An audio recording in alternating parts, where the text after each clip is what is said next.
বন্ধুরা, আজকে আমি আপনাদের জন্য এমন একটা রেসিপি নিয়ে চলে এসেছি।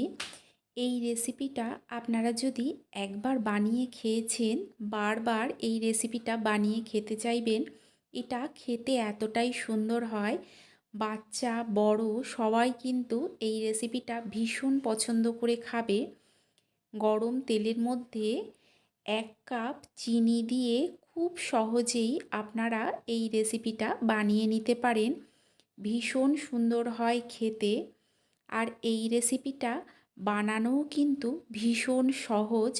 তাহলে চলুন দেরি না করে দেখে নেওয়া যাক যে এই রেসিপিটা আমি কিভাবে বানাই।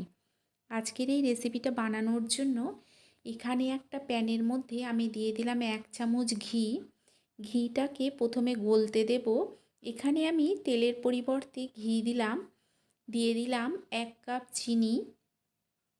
চিনিটাকে ঘিয়ের সঙ্গে খুব ভালো করে দেখুন আমি মিশিয়ে নিচ্ছি।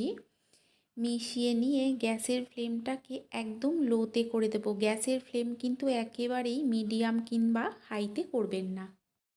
গ্যাসের ফ্লেমটা যদি মিডিয়াম কিংবা হাইতে করেন, চিনি কিন্তু অল্প সময়ের মধ্যেই তলা দিয়ে ধরে যাবে আর এটা কালো হয়ে যাবে, তখন কিন্তু এর স্বাদটা নষ্ট হয়ে যাবে।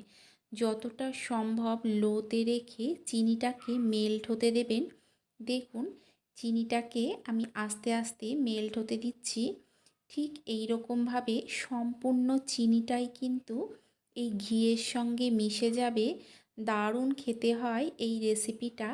দেখুন চিনি কিন্তু গলতে শুরু করেছে আর এর মধ্যে একটা সুন্দর রং আসতে শুরু করেছে। আস্তে আস্তে চিনিটা যখন গলবে তখন দেখবেন এর মধ্যে একটা সুন্দর রং চলে আসছে। আপনারা যতটুকু রং পছন্দ করেন ততটুকু এর মধ্যে কালার নিয়ে আসতে পারেন। তবে খুব বেশি কিন্তু এটাকে রং ধরানোর চেষ্টা করবেন না, অনেক সময় কি হয় পুড়ে গিয়ে কালো হয়ে যায়। আর গ্যাসের ফ্লেমটা একদম লোতে রেখে দেবেন। যদি মনে হয় যে খুব বেশি গরম হয়ে গেছে সেক্ষেত্রে গ্যাসটা বন্ধও করে দিতে পারেন। আমি কিন্তু এই সময় গ্যাসটা বন্ধ করে দিয়েছি। দেখুন কত সুন্দর রং চলে এসছে। এই সময় এর মধ্যে দিয়ে দেব আমি 1 কাপের মতো দুধ। এই গরম অবস্থাতেই দুধটাকে দিয়ে দিতে হবে। দেখুন যেহেতু গরম আছে অল্প অল্প করে দুধটা দিচ্ছি। দুধটাকে দিয়ে গ্যাসের ফ্লেমটা লোতে করে দেব। আমি আপনাদের একটা জিনিস দেখিয়ে দিচ্ছি। এখানে 10 মিনিট আগে আমি একটা বাটিতে হাফ কাপ সুজি আর 1 কাপের মতো দুধ নিয়েছিলাম। সুজিটাকে এই দুধের মধ্যে আমি খুব ভালো করে মিশিয়ে নিয়েছিলাম। মিশিয়ে নিয়ে এটাকে আমি 10 মিনিটের মতো ভিজিয়ে রেখে দিয়েছিলাম। এতে কি হবে, সুজিটা অনেকটাই ফুলে যাবে। আমি এটা আপনাদের এখন দেখিয়ে দিলাম। 10 মিনিট পর সুজিটাকে এই দুধের মধ্যে দিয়ে দিতে হবে। সুজিটাকে দুধের মধ্যে দিয়ে দেখুন আমি খুব ভালো করে মিশিয়ে নিচ্ছি। মিশিয়ে নিয়ে অল্প সময়ের মধ্যেই দেখবেন সুজিটা কিন্তু তৈরি হয়ে যাবে। দিয়ে দিলাম 2টো ভেঙে নেওয়া এলাচ। এলাচের একটা সুন্দর গন্ধ আছে, দিলে ভালো লাগে। তবে কেউ যদি এলাচের ফ্লেভার পছন্দ না করেন তাহলে না দিলেও চলবে।